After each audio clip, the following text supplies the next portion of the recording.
9% au cours d'un référendum clôturant la signature des accords d'Évian. Après 132 ans de colonisation, l'Algérie devenait indépendante, c'était il y a 50 ans. Pour cet anniversaire, l'État français choisit la discrétion. Un demi-siècle plus tard, la guerre d'Algérie divise toujours. Les 7 ans du conflit ont coûté la vie à 500 000 personnes. Les blessures sont profondes des deux côtés, et si le devoir de mémoire exige la reconnaissance des horreurs perpétrées et l'hommage à des centaines de milliers de disparus, il y a pourtant des témoignages de paix. Dévoilés 50 ans après, ils s'inscrivent dans un esprit de réconciliation pour les générations à venir. Nous avons choisi de vous livrer celui de Jean-Pierre Lafont, jeune photographe incorporé en 1960 à l'école militaire de Cherchell, à l'ouest d'Alger. Son histoire est celle d'un service militaire, pas tout à fait comme les autres.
Je parle l'arabe dialectal. Je suis née à Alger dans une famille de pieds noirs de la première heure. J'ai été élevée entre Maroc et Algérie. J'étais plus préparée qu'un autre quand j'ai été incorporée à l'école militaire d'infanterie de Cherchell, à 50 km à l'ouest d'Alger.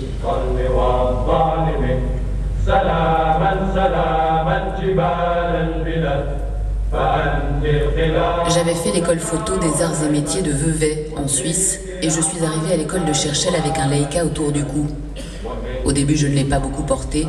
Il fallait d'abord devenir un officier. 6 mois d'entraînement, de marche forcée et autres épreuves physiques.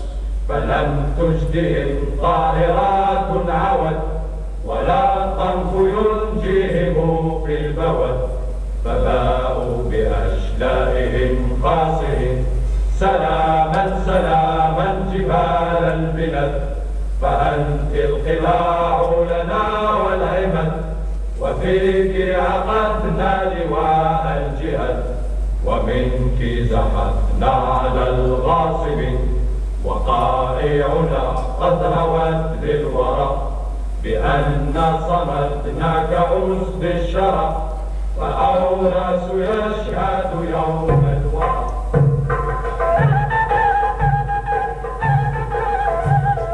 يا ديقول بركة تمدح شي معقول ما نحطوش سلاح الحرب طول هذا وين يقوى الكفاح.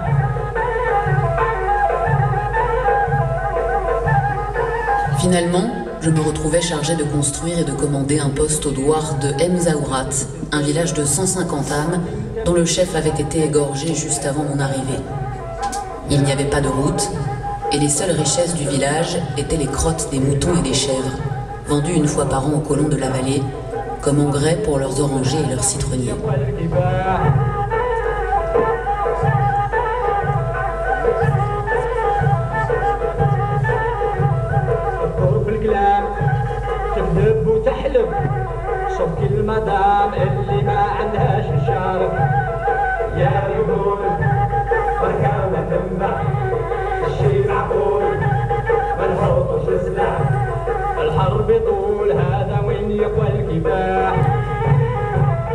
Avec la participation d'une section disciplinaire de la Légion, j'entrepris de percer une route et de construire un fort pour ma harka, soit 2 sergents, 2 caporaux, un radio et une quarantaine de harkis.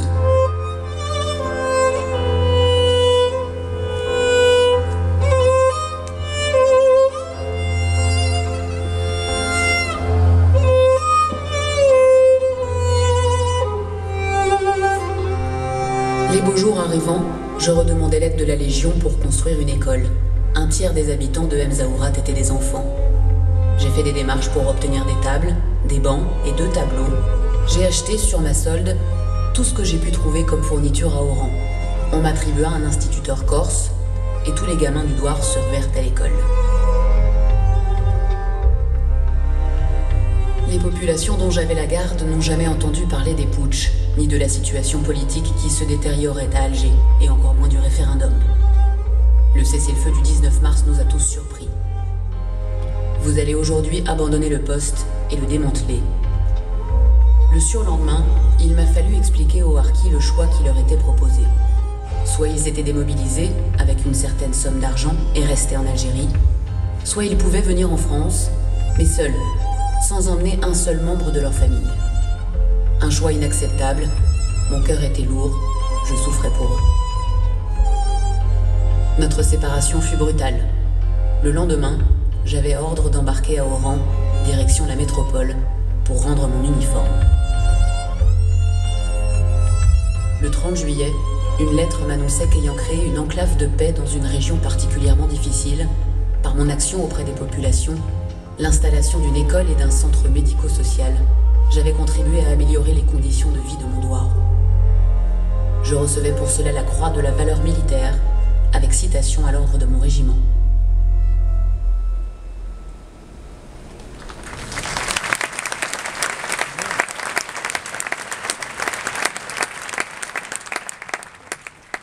Vous connaissez